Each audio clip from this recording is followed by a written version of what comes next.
সেই আদম সন্তান, যে আদমকে আল্লাহ রাব্বুল আলামিন ফেরেশতাদেরকে দিয়ে সম্মানিত করলেন, সিজদা করালেন, সেই আদম সন্তান এখন আল্লাহর জমিনে শিরক করে, নবী সাল্লাল্লাহু আলাইহি ওয়াসাল্লামের সুন্নতের অনুসরণ করতে চায় না, নবীদের আদর্শ মানতে চায় না, কোরআন এবং সুন্নাহ মেনে জীবন করতে চায় না।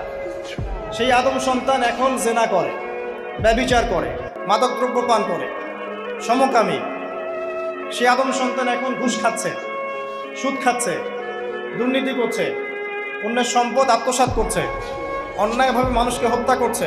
এমন কোনো গুনাহ নাই যে সেই আদম সন্তান করছে না। কোন আদম সন্তান? যার পিতাকে আল্লাহ রাব্বুল আলামিন কি করলেন?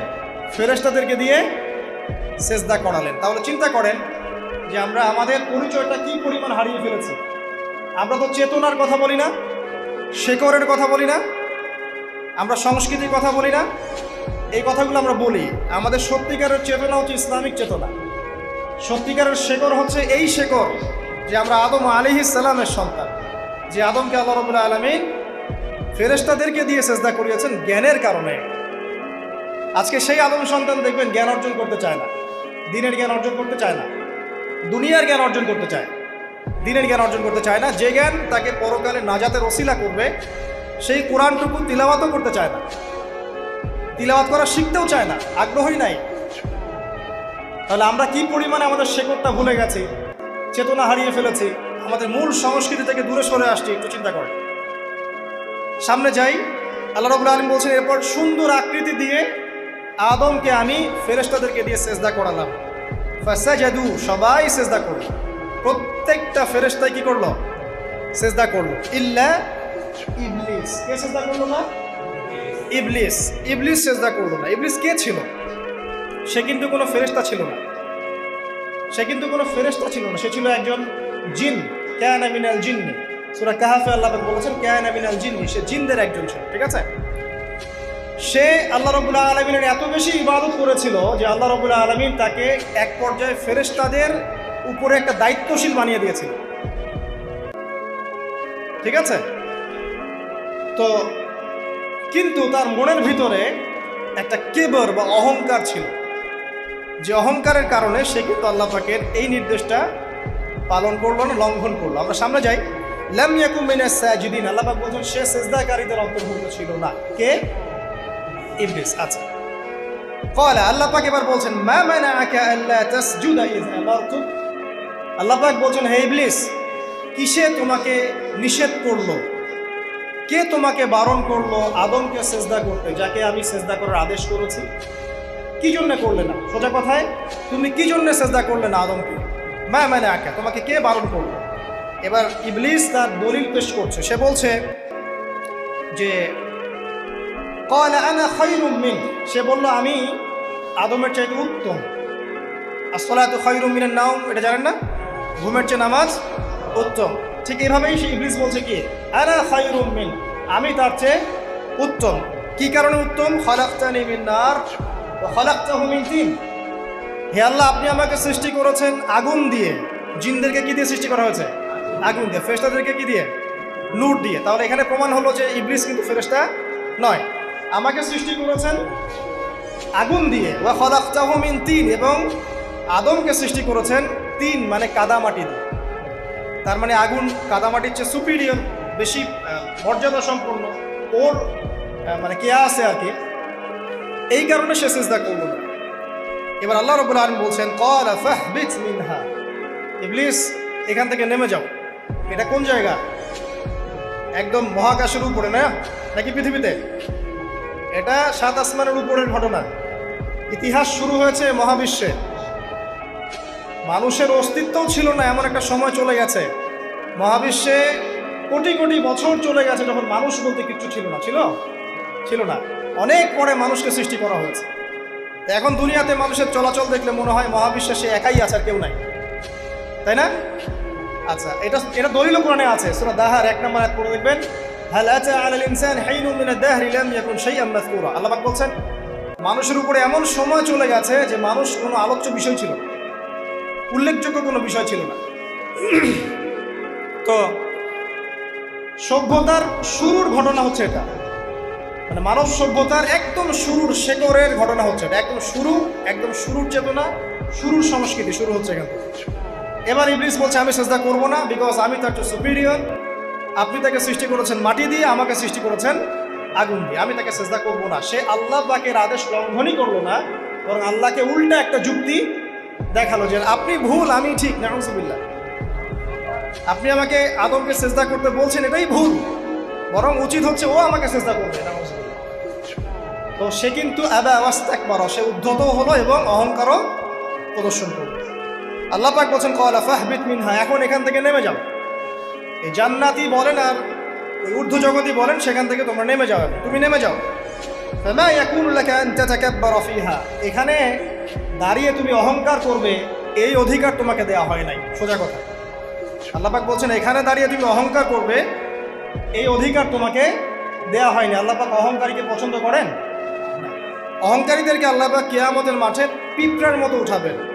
তাদের আকৃতি মানুষের সমানও হবে না, ছোট ছোট কালো পিঁপড়ার মতো হবে এবং অন্ধকার ওদেরকে ঢেকে নিবে। তো আমাদের মনে যাদের অহংকার আছে, আল্লাহর বাস্তে অহংকার ছেড়ে দেই। অহংকার ইলমেরও থাকতে পারে, একজনের অনেক বড় ইলমি ডিগ্রি সার্টিফিকেট আছে, অমুক ফারেক তমুক ফারেক, অমুক মুহাদ্দিস অমুক মুফাসসির, ডাবল ডিগ্রি, এটারও অহংকার থাকতে পারে, ঠিক আছে। আবার অনেকের টাকা পয়সার অহংকার থাকে, অনেকের ক্ষমতার অহংকার থাকে, আবার এখনকার মেয়েদের সৌন্দর্যের অহংকার থাকে, থাকে না? এক এক মানুষের এক একটা অহংকার। এখানে ইবলিস কি করছে? সে অহংকার প্রদর্শন করছে। সে আল্লাহকে বলছে আপনি ভুল আমি ঠিক। আদমকে সে তুচ্ছ তাচ্ছিল্য করলো এবং সত্যকে প্রত্যাখ্যান করলো, দুটোই কিন্তু ইবলিস করলো এখানে। আসেন, আল্লাহ পাক বলছেন ফাখরুজ, এখান থেকে বের হয়ে যাও হতভাগ। ফাখরুজ মানে উখরুজ মানে বের হও, অতএব ফাখরুজ এখান থেকে বের হয়ে যাও। ইন্নাকা মিনাস সাগিরিন, তোমার অহংকার করার কোনো সুযোগ নেই এখানে, তুমি তো ছোট পুত্র। ইন্নাকা মিনাস সাগিরিন, সাগির মানে কি? তুমি এখান থেকে তুমি বের হয়ে যাও এখান থেকে, তুমি একজন ক্ষুদ্র সত্তা, তোমার এখানে অহংকার করার কিছু নেই। কলা, এবার ইবলিস বলছে এই জায়গাগুলো খুব ভালো করে শোনেন, আমাদের লেকচারের আসল জায়গায় কিন্তু যাবেই। যদি আড়াইটা পর্যন্ত লেকচার নিয়ে কোনো সমস্যা আছে? আচ্ছা, তাহলে বসে থাকেন, খাওয়া দাওয়া করে আসছেন তো? আচ্ছা, কলা, এবার ইবলিস বলছে আনজিরনি, শোনেন, ইবলিস বলছে আনজিরনি, হে আল্লাহ আমাকে অবকাশ দিন। কি বলছে? আমাকে অবকাশ দিন। ইলা ইয়াউমি ইউবআসুন, যেই দিন আপনি কিয়ামত ঘটাবেন, যেই দিন সবাইকে পুনরুত্থিত করবেন, ওই দিন পর্যন্ত আমাকে অবকাশ দিন। সূরা বাকারায় আছে, অন্য সূরা আছে রব্বি আনজিরনি ইলা ইয়াউমি ইউবআসুন। ইবলিস বলছে হে আমার রব। কি বলছে ইবলিস? হে আমার রব। ইবলিস কি তাহলে আস্তিক না নাস্তিক? কথা বলেন, ইবলিস কি আস্তিক না নাস্তিক? আস্তিক। ইবলিস বলছে যে ইয়া রব্বি, রব্বি হে আমার রব, হে আমার প্রতিপালক। আল্লাহকে ইবলিস বলছে হে আমার প্রতিপালক, আনজিরনি আমাকে অবকাশ দিন, ইলা ইয়াউমি ইউবআসুন, কিয়ামত দিবস পর্যন্ত, বা যেদিন আপনি পুরো মানব জাতিকে উঠাবেন কবর থেকে, আবার ওই দিন পর্যন্ত আমাকে অবকাশ দিন। তার মানে কিয়ামত যে হবে এটা নতুন করে লেখা হয় নাই, সভ্যতায় হিস্ট্রির শুরু থেকে কিয়ামত ছিল। কথা বুঝতে পারছেন? ফেরেশতারাও জানতেন যে একদিন মহাবিশ্ব ধ্বংস হয়ে যাবে। যখন পৃথিবীতে মানুষকে পাঠানো হয়নি তার আগেই ফেরেশতারা জানতেন, আল্লাহ পাকের ইলমে ছিল এবং তিনি এটা ফয়সালা করে দিয়েছিলেন যে একদিন এই পুরো মহাবিশ্বই ধ্বংস হয়ে যাবে। ইবলিস আগে থেকে জানতো যে কিয়ামত হবে, এই জন্য সে বলছে আমাকে কিয়ামত পর্যন্ত অবকাশ দিন। আল্লাহ পাক এবার কি বলছেন দেখেন, ইবলিস আল্লাহর কাছে চাইলো, আল্লাহ পাক তাও তাকে ফেরত দিলেন না। আর আমরা আল্লাহর কাছে চাইতে এখন হতাশা হয়ে যায় না, দোয়া করতে থাকি আর বলি যে আমার দোয়া তো কবুল হচ্ছে না। অথচ ইবলিস একটা জিনিস চাইলো, আল্লাহ পাক বললেন ক্বালা ইন্নাকা মিনাল মুনজারিন, যাও তুমি অবকাশপ্রাপ্তদের একজন, তোমাকে অবকাশ দেয়া হলো। এক কথায় তোমার দোয়া কবুল করা হয়েছে, তোমার অবকাশ তোমাকে দেয়া হলো, কারণ আল্লাহ পাক এটা পরীক্ষা করবেন ইবলিসকে দিয়ে, মানব জাতিকে। ক্বালা, এবার ইবলিসের চ্যালেঞ্জ শোনেন, এটাই আমাদের আজকের লেকচারের মূল পয়েন্ট। এই জায়গা থেকে ইবলিস চ্যালেঞ্জ করছে। কি চ্যালেঞ্জ করছে? ফাবিমা আগওয়াইতানি, হে আল্লাহ আপনি যে কারণে আমাকে বিচ্যুত করলেন, আমি আমার যে কৃতকর্মের কারণে আপনার রহমত থেকে বঞ্চিত হয়ে গেলাম, ঠিক আছে, লাআকুদান্না লাহুম সিরাতাকাল মুস্তাকিম, আমি সেই আদমের এবং আদমের সন্তানের সরল পথে ওত পেতে বসে থাকব। কথাটা ভালো করে বোঝেন। ইবলিস চ্যালেঞ্জ করলো কাকে? আল্লাহকে। যে কারণে আল্লাহ আপনি আমাকে বহিষ্কার করলেন, এখন আমি কি করব? আমি এই আদম সন্তানের সরল পথে, আপনাকে পাওয়ার এই পথের আনাচে কানাচে আমি ওত পেতে বসে থাকবো। কি জন্য বসে থাকবো? যাতে করে আমি আদম সন্তানকে বিচ্যুত করতে পারি। শুধু তাই নয়, সে আরো বলছে সুম্মা লাআতিয়ান্নাহুম, আমি শুধু বসেই থাকবো না, আমি আদম সন্তানের কাছে আসবো।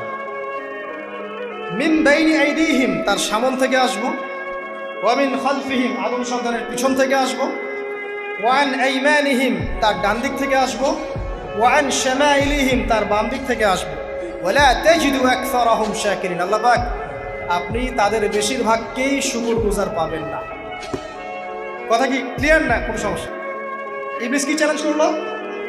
আমি শুধু বসেই থাকবো না, ডান দিক থেকে আসবো, বাম দিক থেকে আসবো, সামন থেকে আসবো, পিছন থেকে আসবো, আমি আদম সন্তানকে পথভ্রষ্ট করেই ছাড়বো। আপনি আদম সন্তানের বেশিরভাগকে পথভ্রষ্ট পাবেন। ইবলিসের কথা কি বাস্তব প্রতিফলন দেখা যায় এখন সমাজে? বেশিরভাগ মানুষ নামাজ পড়ে না পড়ে না? বেশিরভাগ মানুষ সুদ খায় না খায় না? বেশিরভাগ যুব সমাজ জেনা করতেছে না করতেছে না? বেশিরভাগ লোক মাদক খাচ্ছে না খাচ্ছে না? পৃথিবীর কোনো জায়গায় আল্লাহর বিধান আছে কি নাই? দুই একটা জায়গায় আছে আইওয়াশ, শোডাউন। বেশিরভাগ নারী পর্দায় চলে না চলে না? বেশিরভাগ মানুষ রোজা রাখে না রাখে না? বেশিরভাগ মানুষ যাকাত দেয় কি দেয় না? তাহলে ইবলিস যে বললো আপনি বেশিরভাগকেই শুকরগুজার পাবেন না, বেশিরভাগ মানুষ পরকালের স্বার্থে কাজ করে না দুনিয়ার স্বার্থে কাজ করে? কতজন মানুষ আল্লাহ পাকের দ্বীনটাকে প্রচার প্রসার প্রতিষ্ঠার কথা বলে বা কুরআন সুন্নাহর কথাগুলো মেনে চলে? কতজন মানুষ? বেশিরভাগ লোক মেনে চলে। তাহলে ইবলিস কি সফল না ব্যর্থ? ইবলিসের চ্যালেঞ্জ কি সফল না ব্যর্থ? ইবলিসের কথা সে কিন্তু অক্ষর অক্ষরে পালন করেছে। আর এই ইবলিসকে আল্লাহ পাক কেন পৃথিবীতে দিয়েছেন? আমাদেরকে পরীক্ষা করার জন্য, যেন আমরা এই সৎপথ থেকে বিচ্যুত না হই।